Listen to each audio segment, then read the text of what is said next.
Muy bien. Bueno, buenas noches a todos. Les agradecemos a todos, como siempre, que escuchen o vean luego este video. Si se quieren comunicar con Alejandro para alguna inquietud o participar, sin ningún problema se comunican con él. Le pedimos al Señor que derrame sobre todos nosotros todo su amor y su misericordia. Y rezamos la oración al Espíritu Santo.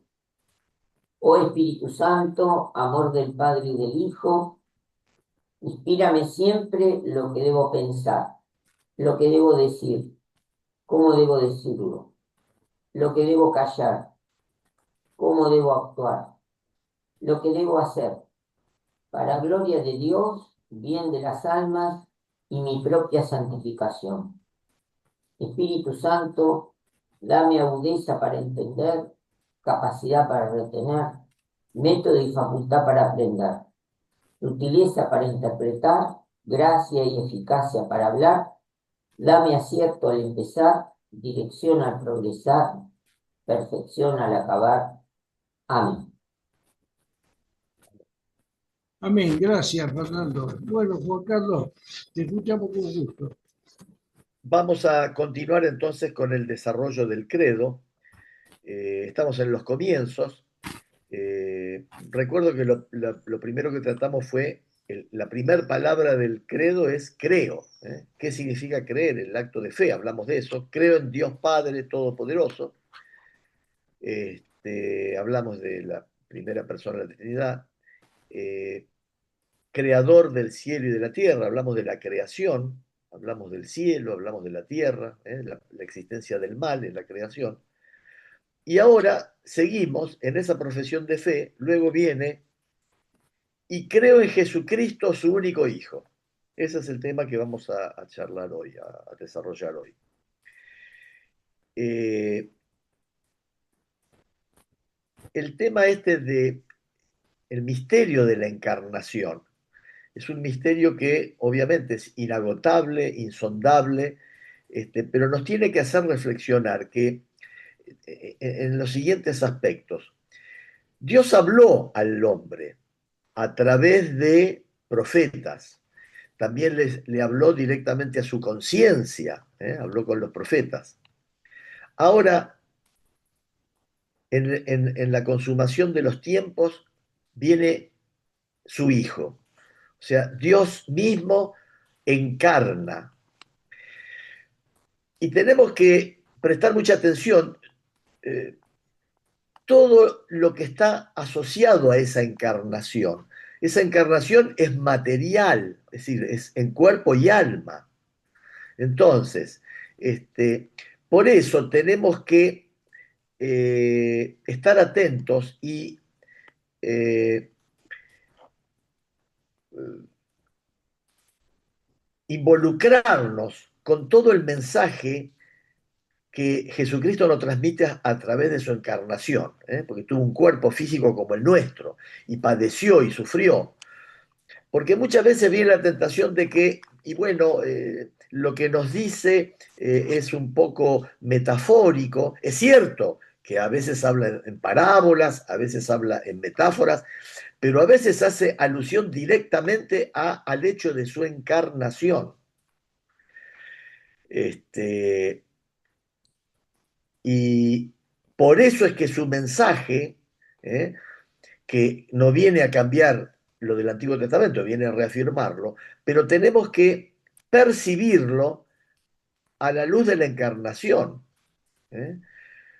Por eso cuando él dice esto es mi cuerpo, está hablando de materialidad. Muchas veces cedemos a la tentación de que esa materialidad que está claramente expresada en el Evangelio, por ahí la queremos relativizar, la queremos espiritualizar, sin negar el aspecto divino de Jesucristo.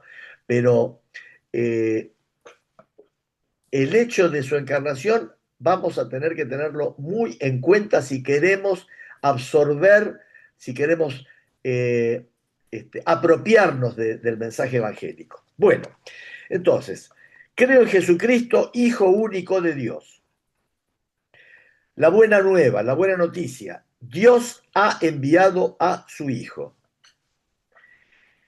Pero al llegar la plenitud de los tiempos, envió Dios a su Hijo, nacido de mujer, nacido bajo la ley, para rescatar a los que se hallaban bajo la ley y para que recibiéramos la filiación adoptiva, para ser nuevamente hijos de Dios. Esto está dicho en Gálatas 4, capítulo 4, versículos del 4 al 5. He aquí la buena nueva de Jesucristo, Hijo de Dios. Esto está dicho en Marcos, capítulo 1, versículo 1, al comienzo. Dios ha visitado a su pueblo. Por eso, digamos, en esta visita personal, encarnada, no le podemos dar el mismo, digamos, el mismo trato, la misma, ¿cómo diría? La misma interpretación que cuando Dios hablaba a través de los profetas. Tiene que haber elementos distintos, claramente distintos, con Dios encarnado, con Dios involucrado en la materia, con sentimientos. Dice la tradición, dice la enseñanza del magisterio de la iglesia, que fue totalmente hombre, igual a todos nosotros, salvo en el pecado, que no cometió pecado. Dios no podía equivocarse, no podía hacer error. Pero en todo lo demás fue hombre. Entonces, si Dios nos quiso hablar encarnado, a veces nos tenemos que preguntar, ¿qué hay, qué plus hay más allá de lo que ya Dios había revelado a través de los profetas? ¿Qué de nuevo hay en esto de la encarnación? Esto tan misterioso que Dios se hace hombre, habita entre nosotros, habita, come con nosotros, sufre, transpira, llora, padece. Entonces, acerquémonos a ese Dios encarnado. Dios ha visitado a su pueblo, ha cumplido las promesas hechas a Abraham y a su descendencia. Lo ha hecho más allá de toda expectativa. Él ha enviado a su Hijo amado. Esto está en Marcos 1:11. Nosotros creemos y confesamos que Jesús de Nazaret, nacido judío de una hija de Israel en Belén, en el tiempo del rey Herodes el Grande y del emperador César Augusto, de oficio carpintero, muerto crucificado en Jerusalén bajo el procurador Poncio Pilato, durante el reinado del emperador Tiberio. Fíjense todos estos relatos, todas estas referencias históricas, porque a veces está la tentación de algunos de decir que, bueno, que Jesucristo no tuvo una presencia real, corpórea, algunos grupos cristianos de una cristología especial. Acá no, hay referencias históricas, hay lugares geográficos, hay un tiempo, hay un momento en el espacio y en el tiempo donde se produce esta encarnación. Durante el reinado del emperador Tiberio, es el Hijo eterno de Dios, hecho hombre, que ha salido de Dios. Salió de Dios. Esto está dicho en la primera carta de Juan, ha salido de Dios. Esto está en el Evangelio de Juan, capítulo 13, versículo 3. Bajó del cielo. Juan, capítulo 3, capítulo 3, versículo 13, y en el capítulo 6, el 33. También Juan en una de sus cartas nos va a decir, ha venido en carne, ha venido en carne. Por eso cuando va a decir, esto es mi carne, y tiene el poder de Dios, todo se creó por la palabra, y Él es la palabra. Por eso es que su palabra es una palabra que tiene un poder distinto, es un poder especial, es el poder de Dios. Por eso cuando dicen, esto es mi carne, coman esto que esto es mi carne, a veces cedemos a la tentación de atribuir simbolismos a cosas que son más terrenas. Bien, entonces, ha venido en carne. Esto está dicho en la primera carta de Juan, capítulo 4, versículo 2. Porque la palabra se hizo carne y puso su morada entre nosotros, y hemos visto su gloria, gloria que recibe del Padre como Hijo único, lleno de gracia y de verdad, pues de su plenitud hemos recibido todos y gracia por gracia. Esto está dicho en el Evangelio de Juan, capítulo 1, versículos 14 y 16. Movidos por la gracia del Espíritu Santo y atraídos por el Padre, nosotros creemos y confesamos a propósito de Jesús. Tú eres el Cristo, el Hijo de Dios vivo. Mateo 16, 16. Sobre la roca de esta fe, confesada por San Pedro, Cristo ha construido su iglesia. Bueno, obviamente construye su iglesia con hombres, encarna, establece amistad con hombres, con discípulos y funda su iglesia y les da una misión.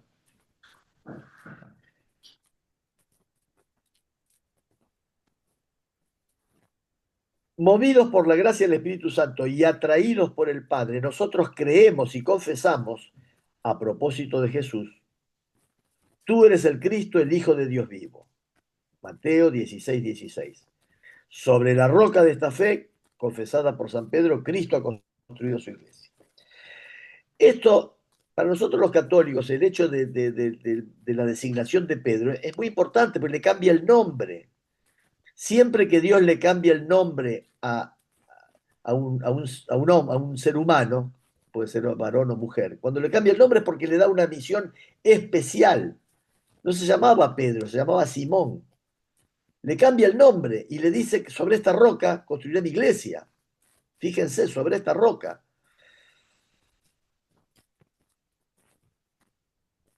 Ahora vamos a hablar de el anuncio de la inescrutable riqueza de Cristo, que esto está mencionado en la carta a los Efesios, capítulo 3, versículo 8. La transmisión de la fe cristiana es ante todo el anuncio de Jesucristo para conducir a la fe en Él. Desde el principio, los primeros discípulos ardieron en deseos de anunciar a Cristo. No podemos nosotros dejar de hablar de lo que hemos visto y oído. No podemos dejar de hablar de lo que hemos visto y oído. Esto está dicho en Hechos, capítulo 4, versículo 20. Y ellos mismos invitan a los hombres de todos los tiempos a entrar en la alegría de la comunión con Cristo y de la comunión de los discípulos con Cristo. Lo que existía desde el principio, lo que hemos oído, lo que hemos visto con nuestros ojos, lo que contemplamos y tocaron nuestras manos acerca de la palabra de vida, pues la vida se manifestó y nosotros la hemos visto y damos testimonio y anunciamos la vida eterna que estaba con el Padre y se nos manifestó. Lo que hemos visto y oído, os lo anunciamos, para que también vosotros estéis en comunión con nosotros. Y nosotros estamos en comunión con el Padre y con su Hijo Jesucristo. Les escribimos esto para que vuestro gozo sea completo. Esto está en la primera carta de Juan, capítulo 1, versículos del 1 al 4. En el centro de la catequesis está Cristo. En el centro de la catequesis encontramos esencialmente una persona, la de Jesús de Nazaret, único Hijo del Padre, que ha sufrido y ha muerto por nosotros y que ahora, resucitado, vive para siempre con nosotros. Catequizar es descubrir en la persona de Cristo el designio eterno de Dios. El designio eterno de Dios fue hacernos para la felicidad eterna. Por el pecado caímos, pero Jesucristo viene a restablecer esa filiación para que se cumpliera el designio eterno de Dios. Se trata de procurar comprender el significado de los gestos y de las palabras de Cristo, los signos realizados por Él mismo. El fin de la catequesis, conducir a la comunión con Jesucristo. Solo Él puede conducirnos al amor del Padre en el Espíritu y hacernos partícipes de la vida de la Santísima Trinidad. En la catequesis lo que se enseña es a Cristo, el Verbo encarnado e Hijo de Dios, y todo lo demás en referencia a Él. El único que enseña es Cristo, y cualquier otro lo hace en la medida en que es su portavoz, permitiendo que Cristo enseñe por su boca. Todo catequista debería poder aplicarse a sí mismo la misteriosa palabra de Jesús, cuando dijo: mi doctrina no es mía, sino del que me ha enviado. Mi doctrina no es mía, sino del que me ha enviado. Esto está dicho en el Evangelio de Juan, capítulo 7, versículo 16. El que está llamado a enseñar a Cristo debe, por tanto, ante todo, buscar esta ganancia sublime que es el conocimiento de Cristo. Es necesario aceptar perder todas las cosas para ganar a Cristo y ser hallado en Él y conocerlo a Él, el poder de su resurrección y la comunión en sus padecimientos. Debo hacerlo hasta hacerme semejante a Él en su muerte, tratando de llegar a la resurrección de entre los muertos. Esto lo dice en la carta a los Filipenses, lo dice San Pablo, capítulo 3, versículos del 8 al 11. De este conocimiento amoroso de Cristo es de donde brota el deseo de anunciarlo. El que lo conoce necesita anunciarlo. Este deseo de evangelizar y de llevar a otros al sí de la fe en Jesucristo. Y al mismo tiempo se hace sentir la necesidad de conocer siempre mejor esta fe. Con este fin, siguiendo el orden del símbolo de la fe, presentamos en primer lugar los principales títulos de Jesús. Cristo, Hijo de Dios, Señor, en el artículo 2. El símbolo confiesa a continuación los principales misterios de la vida de Cristo y los de su encarnación, esos están en el artículo 3, los de su Pascua, en los artículos 4 y 5, y por último, los de su glorificación, artículos 6 y 7. Por eso, en la enunciación de las distintas partes del credo, vemos que ahora en el anuncio de la segunda persona de Jesucristo, vamos a ir mencionando aspectos de su vida, porque creemos en esos aspectos importantes de su vida. Entonces, creemos en Jesucristo, su único Hijo, nuestro Señor, decimos. Creo en Jesucristo, su único Hijo, nuestro Señor. Jesús quiere decir en hebreo, ¿qué quiere decir en hebreo? Quiere decir Dios salva. En el momento de la anunciación, el ángel Gabriel le dio como nombre propio el nombre de Jesús, que expresa a la vez su identidad y su misión. Gabriel le dice a María que le va a poner por nombre Jesús. Y Jesús quiere decir Dios salva. Y acá queda en el nombre la misión de Jesús, salvar. Por eso que también nosotros nos referimos a Jesucristo como el Salvador, el Redentor. Ya que, ¿quién puede perdonar pecados sino solo Dios? Es Él quien en Jesús, su Hijo eterno, hecho hombre, salvará a su pueblo de sus pecados. Esto está dicho en Mateo 1:2, capítulo 1, versículo 2. En Jesús, Dios recapitula así toda la historia de la salvación en favor de los hombres. En la historia de la salvación, Dios no se ha contentado con librar a Israel de la casa de servidumbre. Dios libera a Israel. Esto está dicho en Deuteronomio capítulo 5, versículo 6. Lo salva de la servidumbre, lo hace salir de Egipto. Él lo salva además de su pecado, puesto que el pecado es siempre una ofensa hecha a Dios. Solo Él es quien puede absolverlo. Por eso Israel, tomando cada vez más conciencia de la universalidad del pecado, ya no podrá buscar la salvación más que en la invocación del nombre de Dios Redentor. Dios va a empezar a invocar a Dios como Redentor. El nombre de Jesús significa que el nombre mismo de Dios está presente en la persona de su Hijo, hecho hombre para la redención universal y definitiva de los pecados. Él es el nombre divino, el único que trae la salvación, y de ahora en adelante puede ser invocado por todos, porque se ha unido a todos los hombres por la encarnación. Este es otro tema interesante. El Dios del Antiguo Testamento era un Dios que se comunicaba en forma directa con su pueblo, el pueblo que se eligió.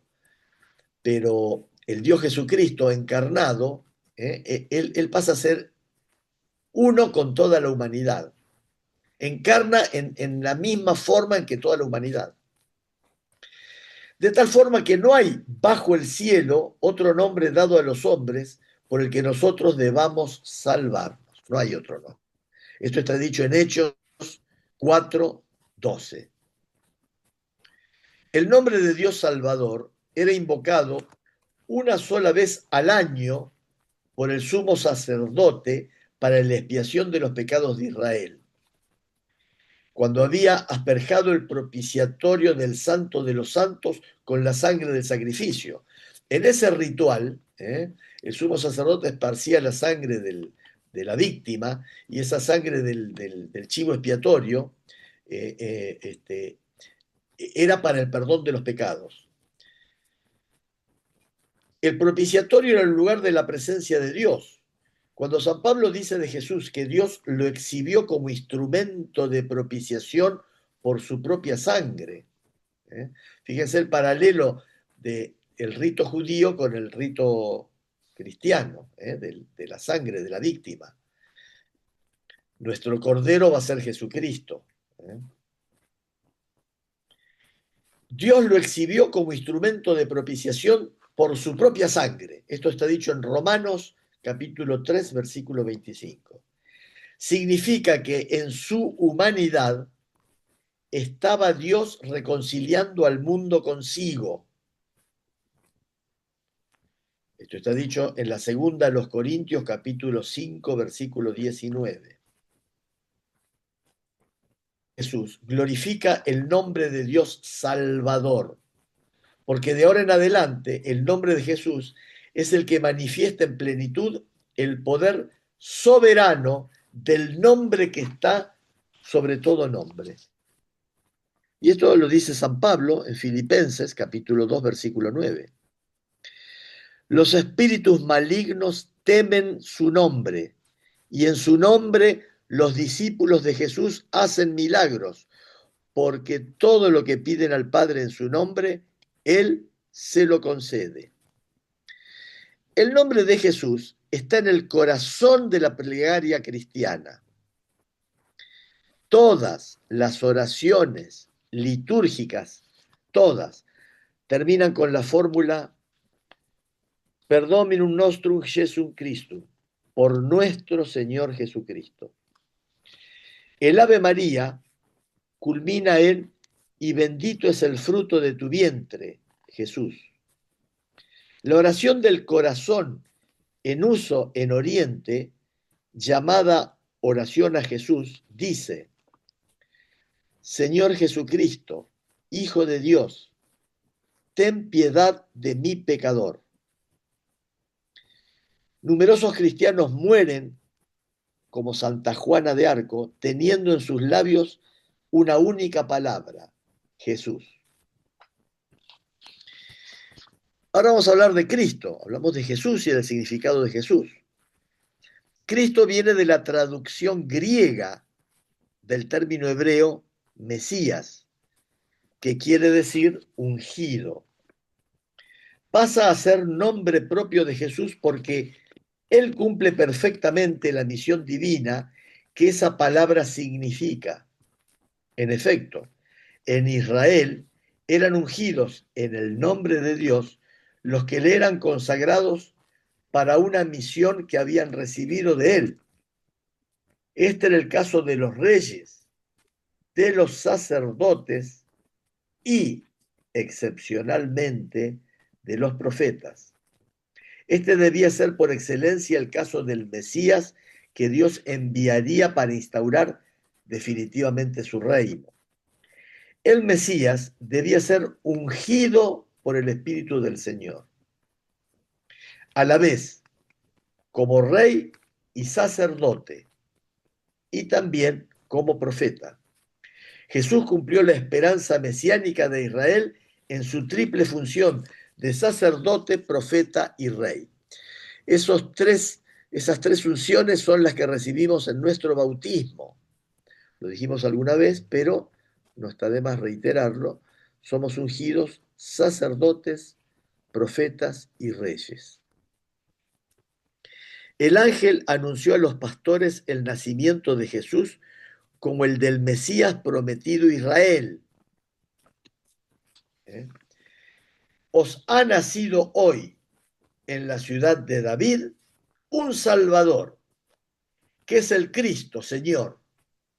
Lucas capítulo 2, versículo 11. Fíjense que el ángel lo anuncia como el Salvador, como el Mesías, el prometido Israel, el prometido Israel.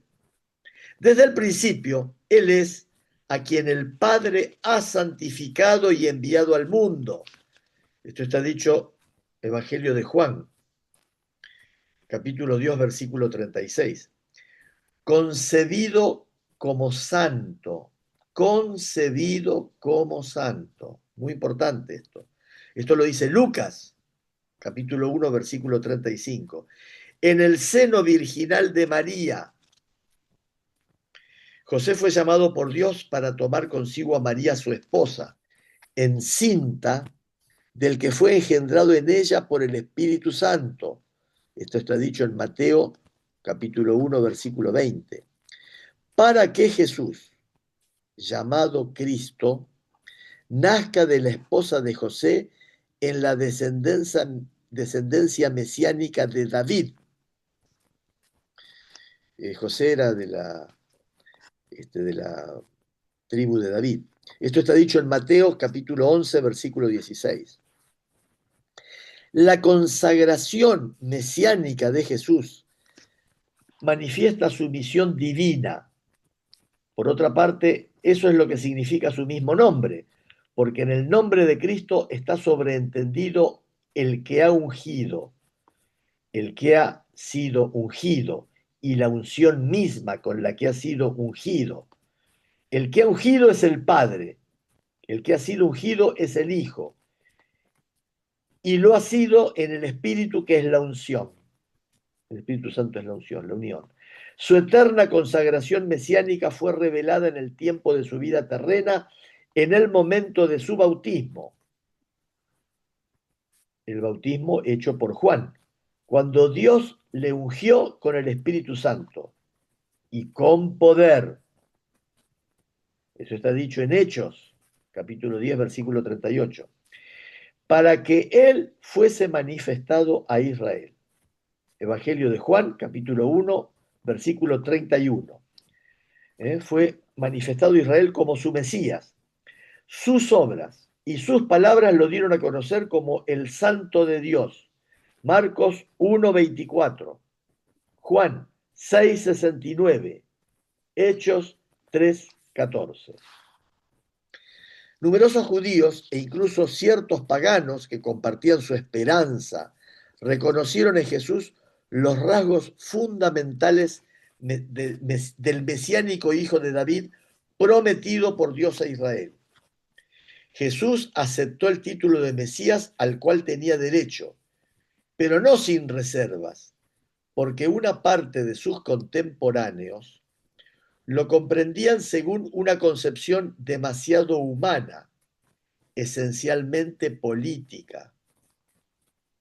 Jesús acogió la confesión de fe de Pedro, que le reconocía como el Mesías, anunciándole la próxima pasión del Hijo del Hombre. Reveló el auténtico contenido de su realeza mesiánica en la identidad trascendente del Hijo del Hombre, que ha bajado del cielo. Juan capítulo 3, versículo 13. A la vez que en su misión redentora como siervo sufriente, el Hijo del Hombre no ha venido a ser servido, sino a servir y a dar su vida como rescate por muchos. Mateo capítulo 20, versículo 28. Por esta razón, el verdadero sentido de su realeza no se ha manifestado más que desde lo alto de la cruz. Solamente después de su resurrección, su realeza mesiánica podrá ser proclamada por Pedro ante el pueblo de Dios. ¿Cómo proclama Pedro? Sepa pues con certeza toda la casa de Israel que Dios ha constituido Señor y Cristo a este Jesús a quien vosotros habéis crucificado. Hechos capítulo 2, versículo 36. Este es el primer anuncio, la síntesis más breve del querigma, del primer anuncio que hacen los discípulos. Ya no está Jesús, el Jesús terreno, el Jesús humano, ya no está, resucitó. Sigue con nosotros, sigue también, con su cuerpo, con su sangre, con su espíritu, con toda su dignidad, pero no con el cuerpo humano, que ascendió, ese cuerpo humano se lo llevó. Y lo primero que anuncian sus discípulos, ya no está más él, el Evangelio ya ahora va a ser anunciado por los discípulos, por la iglesia que ha dejado Jesucristo. ¿Y cómo va a ser ese anuncio? Dios constituyó en Señor y Cristo a este Jesús a quien vosotros habéis crucificado. Bueno, es el Hijo único de Dios. Ahora vamos a ver por qué tenemos la certeza de que es Hijo único de Dios. Hijo de Dios en el Antiguo Testamento es un título dado a los ángeles, al pueblo elegido, al pueblo elegido también se le da el título de Hijo de Dios, a los hijos de Israel y a sus reyes. Significa entonces una filiación adoptiva que establece entre Dios y su criatura unas relaciones de una intimidad particular. Cuando el rey Mesías prometido es llamado Hijo de Dios, no implica necesariamente, según el sentido literal de esos textos, que sea más que humano. Los que designaron así a Jesús en cuanto Mesías de Israel, quizá no quisieron decir nada más. No ocurre así con Pedro. Cuando Pedro confiesa a Jesús como el Cristo, el Hijo de Dios vivo, en Mateo 16, 16, porque éste le responde con solemnidad: no te ha revelado esto ni la carne ni la sangre, sino mi Padre que está en los cielos. Esto va a estar en el Evangelio en el versículo siguiente, Mateo capítulo 16, versículo 17. Paralelamente, Pablo dirá a propósito de su conversión en el camino de Damasco, va a decir Pablo: cuando aquel que me separó desde el seno de mi Padre y me llamó por su gracia, tuvo a bien revelar en mí a su Hijo, para que le anunciase entre los gentiles. Esto lo dice Pablo en Gálatas, capítulo 11, versículos 15 al 16.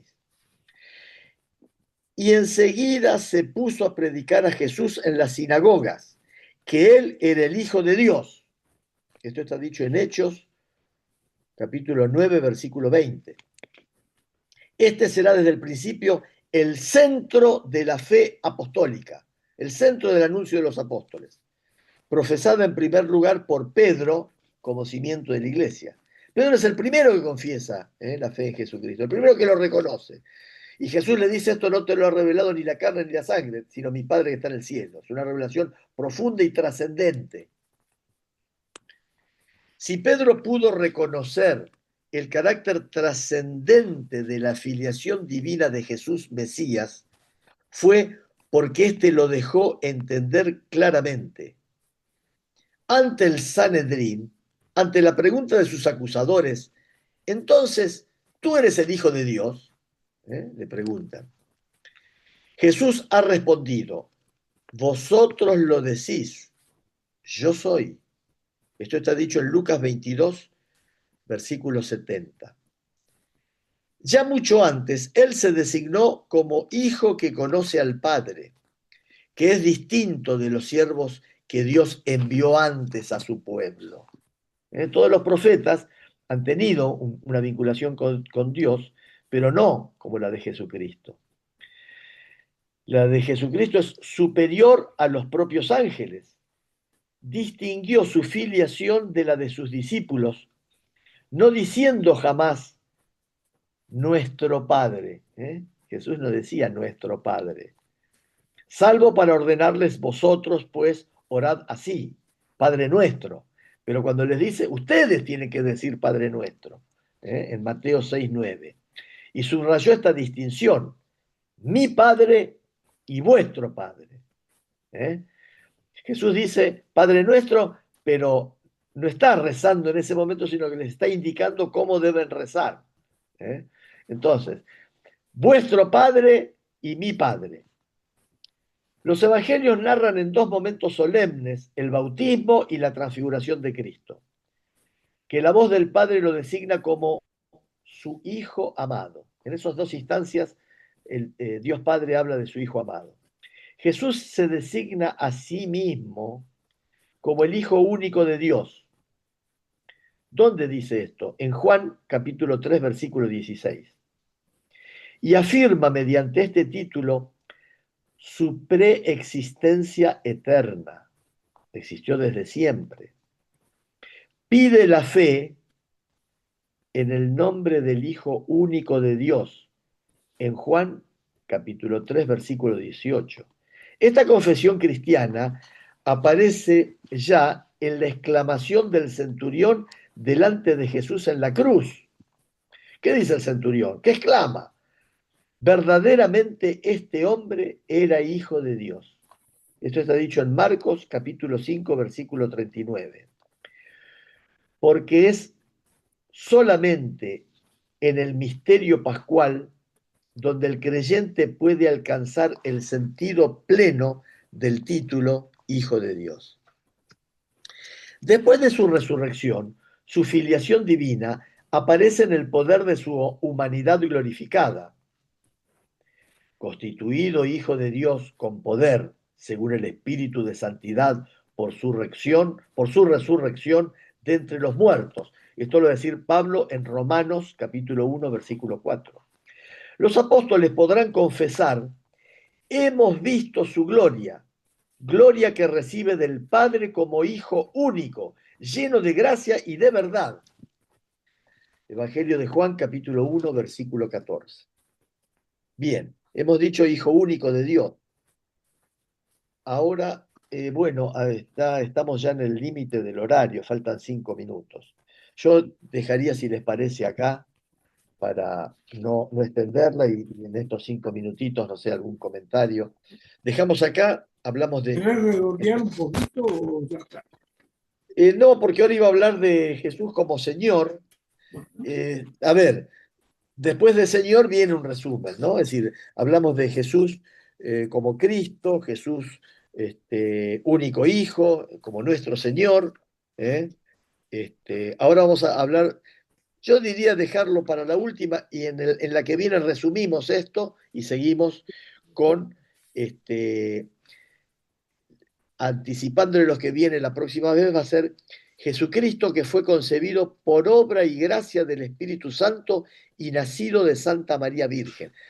Ahora empezamos ya en el aspecto más encarnado de Jesucristo, el aspecto más humano. Bueno, paramos acá, nos queda para ver Jesús Señor y el próximo tema. Bueno, no sé si querían hacer algún comentario sobre esto.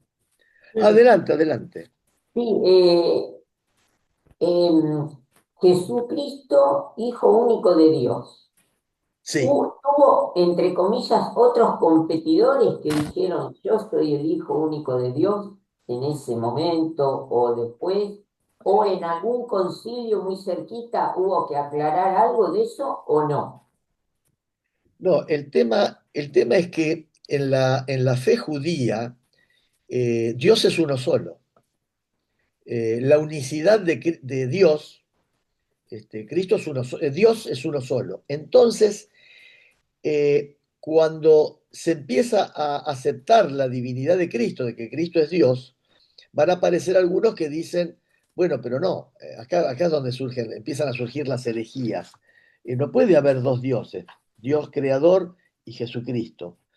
De hecho, algunas herejías van a comenzar a decir que Jesucristo era más que un hombre, pero menos que Dios.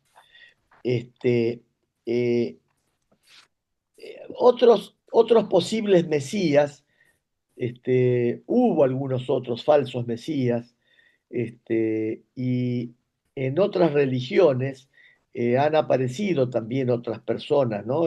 Otros seres, pero acá los primeros cristianos ya quisieron destacar que las características de Jesucristo como Hijo de Dios y uno con el Padre, junto con la Santísima Trinidad, esta era una verdad revelada y que sobre esto no se podía, digamos, añadir nada nuevo.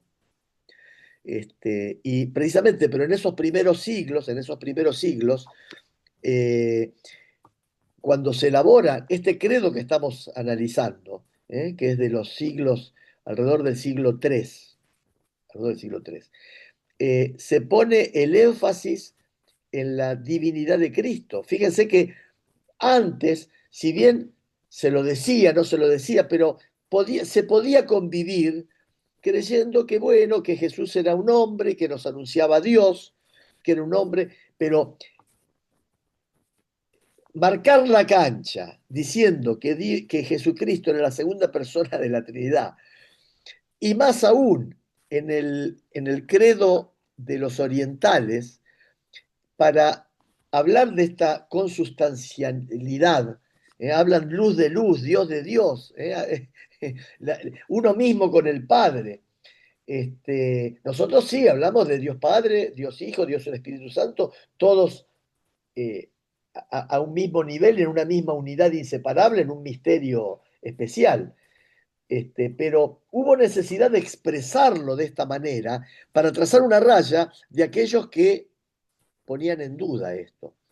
Esto estaba latente en el Evangelio. Jesús dice, id y bautizad en el nombre del Padre, del Hijo y del Espíritu Santo. Estaba en muchos aspectos, yo le enviaré el Espíritu. En Pentecostés van a recibir el Espíritu Santo. Pero fueron los apóstoles los que tuvieron la experiencia de ese Dios trino y uno, y así lo transmitieron. Pero claro, en esas iglesias que fueron fundando, a la que venían concurriendo judíos, paganos, gnósticos, este, de todos los credos, de todas las religiones, no tardó mucho tiempo dentro del cristianismo, los gnósticos, por ejemplo, en empezar a poner en dudas algunas cosas, empezar a interpretarlo de cierta manera. El credo fue una manera de separar, digamos, la pureza de la fe, las verdades más profundas de la fe, de aquellas otras que no eran tales. Del mismo modo, así como la Iglesia, siglo III, con los concilios de Nicea y Constantinopla, separa la paja del trigo en lo que creíamos, en lo que creemos, porque después siguió gente creyendo de otra manera, pero bueno, nosotros creemos en esto, esta es nuestra profesión de fe. Del mismo modo, los primeros siglos circulaban junto al Antiguo Testamento, que era la única palabra revelada hasta ese momento, la única palabra de Dios era el Antiguo Testamento. Pero paralelamente, así como aparecieron otras creencias, otra forma de ver la persona de Jesucristo, también aparecieron otros libros, otros evangelios, están los llamados evangelios apócrifos. Entonces, se generó una diversidad de literatura que en un momento dado la iglesia, así como hizo con la creencia, tuvo que establecer claramente en qué creíamos, también tuvo que establecer cuáles eran los libros inspirados. Y es así que surge el Nuevo Testamento. El Nuevo Testamento surge por los concilios, donde van a analizar de toda la literatura que había. Hasta ese momento, las cartas de Pablo eran leídas como documentos. ¿Eh? Los evangelios también circulaban en todas las iglesias las cartas de Pablo, los documentos y muchos otros, y en un momento dado la iglesia dice, bueno, estos son los evangelios, separó los cuatro, estas son las cartas, eh, y fue incorporando y definió el canon. Pasó a ser palabra de Dios. Fíjense qué cosa maravillosa. Por eso no podemos desmerecer la tradición, porque nuestra Biblia procede de la tradición. O sea, al momento de decidir qué libros entraban, los 27 libros del Nuevo Testamento, qué libros formaban parte del Nuevo Testamento y cuáles no, y ahí quedaron muchos fuera, en ese momento lo que inspiró a los obispos reunidos en ese momento era cotejar esos libros con la fe que ellos habían recibido de modo oral y de modo práctico y a través de la tradición.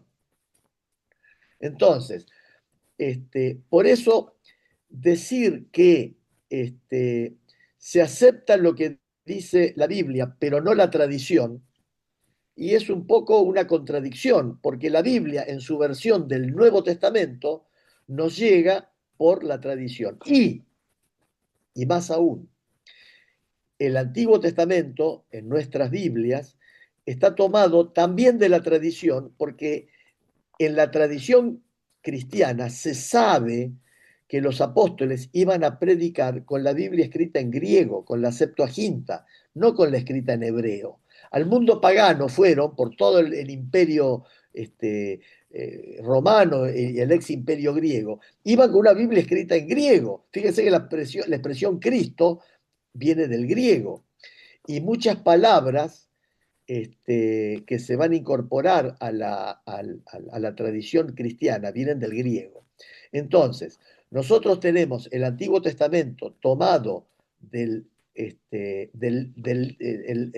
la Biblia con la que predicaban los apóstoles, la versión de los 70. Es una versión que se tradujo del hebreo al griego en el siglo II antes de Cristo en Alejandría.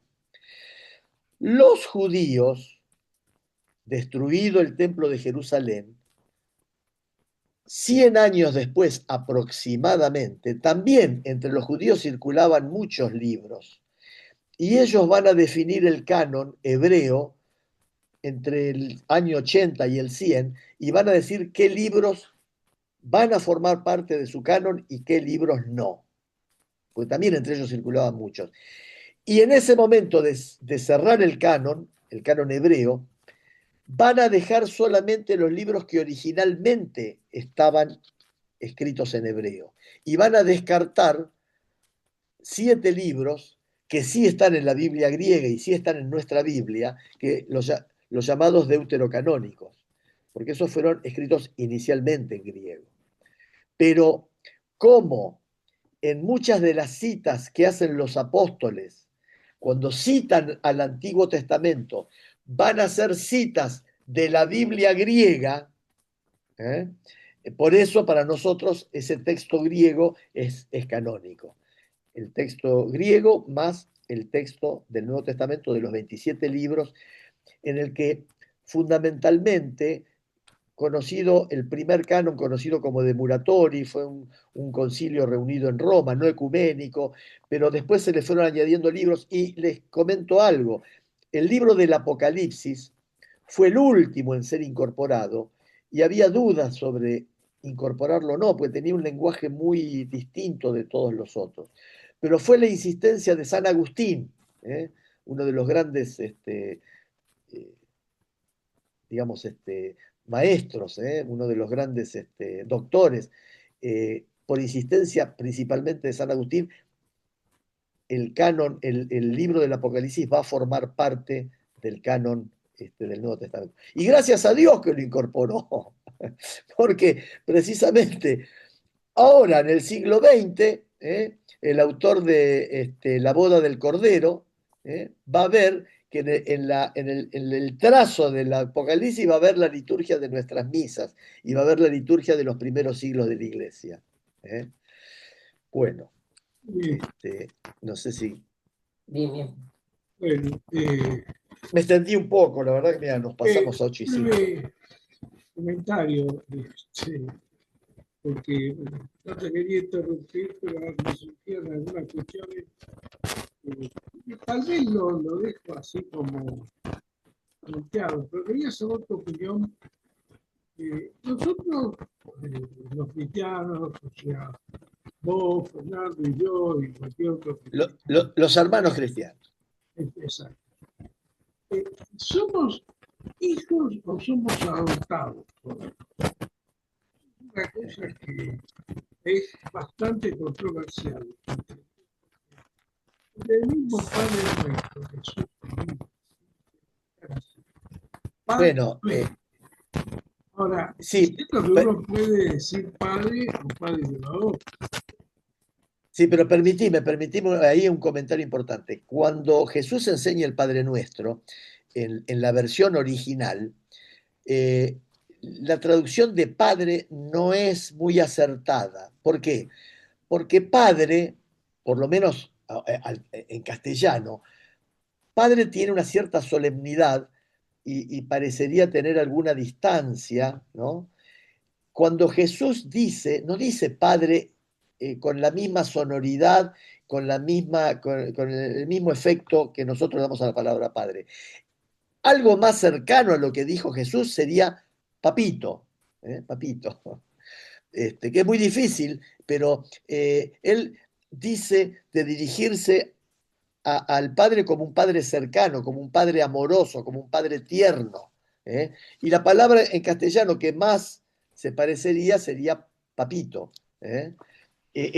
Con ese tono, Jesucristo enseña el Padre Nuestro. Pero en todo caso, vuelvo a lo mismo. Vos consideras que somos adoptados o somos hijos legítimos.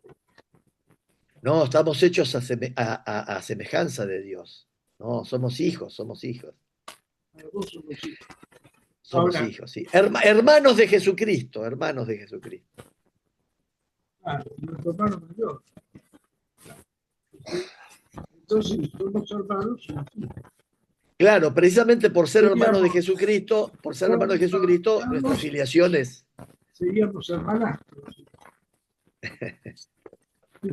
Es medio complicado porque lo he escuchado y hay como una discusión a veces sobre eso. Que yo comparto plenamente lo que decimos porque además es que nos creó Dios y nos producía antes de fundar este mundo. Así que, de hecho, si vivimos en este mundo es porque Dios lo quiso, si Él lo quiso, pues somos felices. No hay alternativa. Te escucho un poco débil. Acércate un poquito Sí, más se al micrófono, corta por favor. bastante, Alejandro. Si repetías esas últimas dos oraciones, por favor. Un segundo. Digo que ahora se escucha mejor. Sí, Bueno, lo que estoy diciendo es que a mí somos hijos y de todo ser criado es hijo de Dios. Lo que pasa es que está el que reconoce la paternidad, el que no quiere reconocerlo. Porque somos su concepción, no hay forma de venir a este mundo sin Dios. Dios pensó en todo, no es que pensó en mí, pensó en todo. Somos todos sus hijos. Bueno, eso era una de las inquietudes que tengo. pero por el Génesis dice que fuimos hechos a imagen y semejanza. A imagen y semejanza. Fíjate vos que tenemos un rostro como lo tenía Jesucristo, como lo tiene Jesucristo, y, y somos semejantes a Dios. Y tenemos una característica que no tiene el resto de lo creado. Correcto, esto no Este, está muy bien, está muy bien. Bueno, eso ya quedaría zanjado. La cuestión es, de contestar un poco a Fernando. Él preguntaba si había otros competidores. Yo creo que mismo Jesús contaba esa prédica que él había enviado profetas al pueblo de Israel y el pueblo de Israel se había rechazado. Tal vez ahí, Fernando, aparecen los, entre comillas, digo, los competidores, el gran profeta que enviaba a Dios para que el pueblo se convierta, ¿no? El pueblo estaba esperando al Mesías, porque él vino en el momento que todo el pueblo estaba ansioso esperando al Mesías más. Esperaban, yo diría, con desesperación por el estado de esclavitud que estábamos por poder de Roma. Realmente era un pueblo que ansiaba desesperadamente al Mesías.